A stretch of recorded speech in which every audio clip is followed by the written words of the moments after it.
All right, it's been a few weeks since I posted my last video, and I want to talk about the opening of this prelude from Bach's first cello suite. It's, I think, the most well-known movement of all of the six cello suites, and it is like the prelude that I talked about in the last video, at least similar in some ways in style.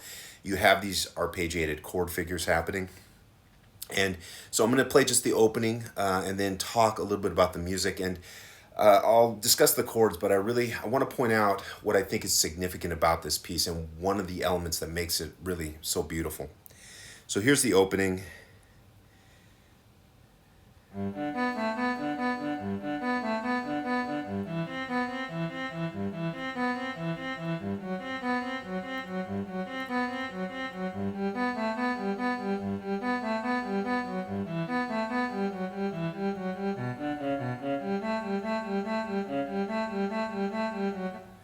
Okay, I'll stop it there. And there's a lot of great recordings out there. Definitely worth listening to if you haven't listened to it ever or listened to it in a while.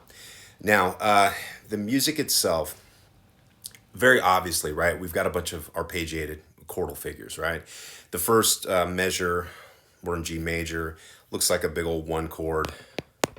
And then the second measure, that looks like four.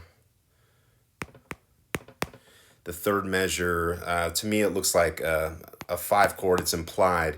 There's a 5/7. There's no root. There's no D in the chord, but I think it's implied. And this G is a pedal tone down here in the bass. Remember, we're in the key of G major. The next measure, measure 4, looks like it goes back to 1. It's the opening stuff again. And then in measure 5, that looks like 6 chord, at least at the beginning. And then he starts to transition into other stuff at the end of the measure.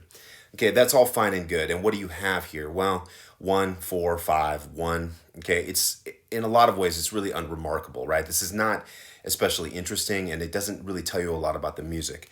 What I want to point out, I'll back it up here and erase some of this stuff, is not so much the chords, but I want to talk about this figure here, this lower neighbor tone figure that he will repeat a whole bunch of times. To me, this is where the music is actually happening, okay? And this is what makes the piece so beautiful. You've got this opening figure, right? Dee-da-dee, dee-da-dee, dee-da-dee, dee-da-dee. It's climbing. Dee-da-dee, dee-da-dee, and then comes back down. Dee-da-dee, dee-da-dee, dee-da-dee, and then he goes on to other stuff. And then later he goes up. Dee-da-dee, dee-da-dee. And it's so lyrical and beautiful, and I don't know, I don't have a better word other than say it's really, really sexy. Like, this is why maybe Bach had so many children, okay? He got a lot of action because he knows where the music is. It's here. It's this figure. Dee-da-dee, dee-da-dee, dee-da-dee, right? It's not the chord stuff. It's not, oh, hey, it's a 1 chord going to a 4 chord. Frankly, who really cares?